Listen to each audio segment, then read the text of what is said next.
Hello friends, आप सभी का स्वागत है आपके अपनी यूट्यूब चैनल मोटिवेशन बाय दीक्षा में। फ्रेंड्स, बहुत से बच्चों ने मुझे कमेंट किया कि मैम डीएलएड सेकेंड ईयर के कुछ इंपॉर्टेंट क्वेश्चन आप बता दीजिए।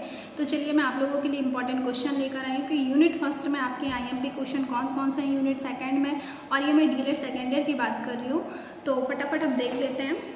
आपको जैसे यूनिट फर्स्ट है तो यूनिट फर्स्ट में आपके जो इम्पोर्टेंट क्वेश्चन है, सबसे पहला इम्पॉर्टेंट क्वेश्चन आपका रहेगा कि अधिगम किसे कहते हैं, अधिगम की परिभाषा, विशेषता, इसकी इम्पॉर्टेंट नीड ये बताइए। तो ये आईएमपी क्वेश्चन है। सेकंड क्वेश्चन आपका रहेगा स्मृति और विस्मृति को समझाइए।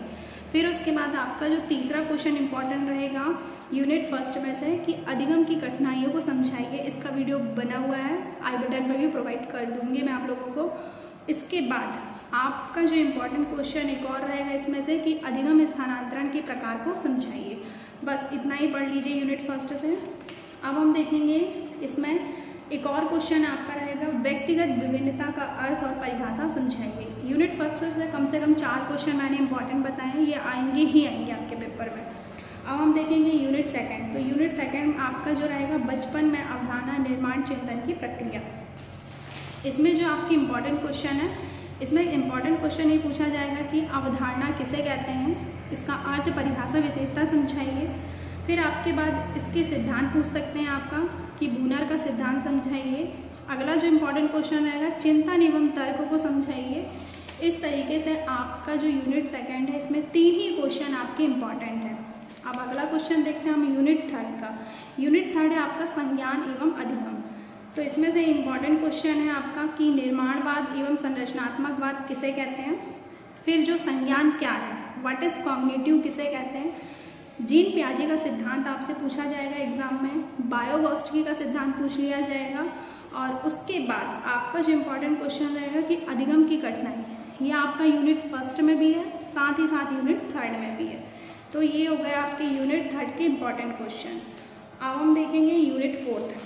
तो यूनिट फोर्थ का जो इम्पोर्टेंट क्वेश्चन है कि संप्रेषण किसे कहते हैं, इसके कार्य बताइए। संप्रेषण के कितने प्रकार होते हैं, ये इम्पोर्टेंट क्वेश्चन है। फिर अगला जो सेकंड क्वेश्चन रहेगा कि भाषा विकास का अर्थ बताइए। तो भाषा विकास को सिर्फ नोम चोम्स्की ने बताया है और किसी मनोवैज्ञानिक ने ज़्यादा डिफाइन नहीं किया। तो नोम चोम्स्की के अनुसार ही आपको भाषा के बारे में बताना है। उसके बाद आपका जो अगला रहेगा इम्पॉर्टेंट क्वेश्चन सिद्धांत समझाइए, किसके, अधिगम के। इसमें आपका आ जाएगा स्किनर का सिद्धांत और सक्रिय अनुबंध का सिद्धांत, वेरी मोस्ट इम्पॉर्टेंट है, ये पेपर में आएगा ही आएगा। और शास्त्रीय अनुबंध का सिद्धांत भी पूछ लिया जाएगा पावलोव का। तो जितने भी सिद्धांत हैं मैंने वीडियो पे अपलोड कर दिए हैं, आप इसे देख लीजिएगा। फिर एक और इम्पॉर्टेंट क्वेश्चन आपसे पूछ सकता है कि द्विभाषा और बहुभाषा क्या है। इस तरीके से आपके यूनिट फोर्थ में सिर्फ ज़्यादा नहीं 4 से 5 क्वेश्चन पूछ लिए जाएंगे। फिर हम यूनिट फिफ्थ में आते हैं। तो यूनिट फिफ्थ में आपका जो इम्पोर्टेंट क्वेश्चन रहेगा खेल। हर बार एग्जाम में पूछता है फ्रेंड्स कि खेल किसे कहते हैं, किसी एक खेल को समझाइए, खेल के कितने नियम्स होते हैं। और उसके अगला जो क्वेश्चन रहेगा कि खेल मतलब बालकों में जो सांस्कृतिक भिन्नताएँ क्या होती हैं, इसको समझाइए। उसके बाद जो नेक्स्ट क्वेश्चन आपका रहेगा आत्मसम्मान, यानी कि आत्म स्वयं की पहचान बताइए, स्व का अर्थ किसे कहते हैं, ये भी इम्पॉर्टेंट है।